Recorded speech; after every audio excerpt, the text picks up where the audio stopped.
با من همخوابه شو. برایت پولی خواستت را می‌دهم. دیگر سرسان و سرگردان نخواهی شد. قصه ای مردی آهنگر و زنی محتاج. السلام علیکم و رحمت الله و برکاته. میگه زمان یک آهنگر بود. آهنها را تس میکرد، با دستانش میقپید و پاره پاره شدن آهنهایی که بالای دستانش میافتید چیزی را پی نمیبرد. بعداً مردم به خود میگفتند چگونه انسان میتواند که آهن را در حالت تس بودنش با دستانش بدارد؟ بیا سر این کار را میفهمیم.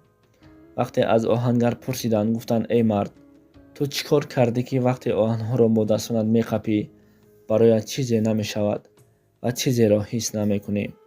آهنگر قصه ای خود را شروع کرد. میگه زمانی گرسنگی آمد. مردم همه در حالت خیلی بد قرار داشتند. روزی در خانه نشسته بودم. عائله‌ام و فرزندانم نبود. یک زن درم را تک تک زد. وقتی در را باز کردم یک زنی صاحب جمال در نزد در می ایستاد. گریه کنان می گفت ای مرد، برایم کمک کن تا از گرسنگی نمیریم. من و فرزندانم گرسنه هستند. وقتی زیبایی این زن را دیده حالت شهوانیم بلند شد و با او تکلیفی همخوابه شدن کردم.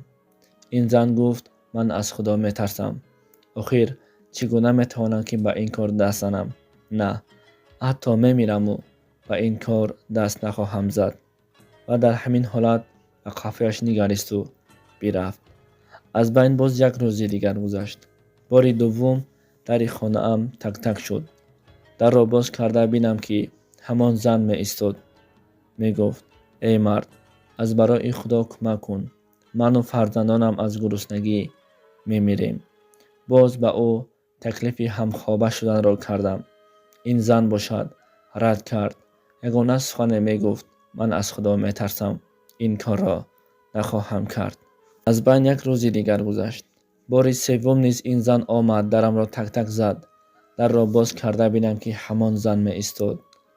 باز از من پرسید، گفت ای مرد، از برای خدا برایم کمک کن تا که من و فرزندانم نمیریم، چون یک فرزند خود را از دست دادم. باز هم تکلیفی همخوابه شدن را کردم. این زن گفت آخر من از خدا می ترسم، اما ما را می بیند. من در روز قیامت به خداوند چه جواب می دهم؟ برای یک لقمه بریدنان من نمی خواهم که حیات و آخرت خود را بسوزانم. میگوید وقتی انسانها را شنیدم و به خود گفتم ای انسان، چرا این زن در حالت یک محتاجی هست، در حالتی است که به همه ای کار راضی هست و اما به زنا نه. اما خداوند متعال برایت نعمت‌های داده است، تو حالت زنا را کرده ایستاده ای. چرا از برای خدا یک خیر نمی کنی؟ وقتی تصمیم گرفتم تا به این زن کمک کنم، زن را گرفته داخل خانه شدم. گفتم شما بنشینید، هر چیزی دارم فقط از برای خدا میکنم. من را ببخشید که بر شما تکلیفی همخوابه شدن کردم. میگوید این زن دستانش را بالا کرد و گفت پروردگارا، تو خود شاهد باش، این مرد برایم خوبی کردن میخواهد. فقط از برای تو این مرد را در دنیا و در آخرت نسوزان. این دعا را شنیدم و بعداً برایش خوراک پزی رفتم. در حالت خوراک پختن یک پارچه از آتش بالای دستم افتید. من چیزی را پی نبردم. وقتی بینم که حالت آتش چنان تسب است اما من هیچ چیز را حس نمی کنم.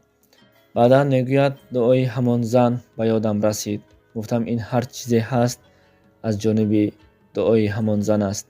وقتی خوراک را آماده کرده به خانه این زن در آمدم که بینم زن در همان حالت جان را به جان آفرین سپاریده بوده است. از همان روز تا این جانب طول چند سال می شود که آهنگری می کنم. آهنها را با دستانم می قپم. آهنها را با دستانم کار می کنم. خواه آهنی سبک باشد، خواه آهنی وزمین، خواه آهنی سرد باشد، خواه آهنی تسبان، چیزی را من پی نمی برم. این معجزه تنها معجزه است که از دعای انا همان زن از گفته قصه را به انجام میرساند. آهنگر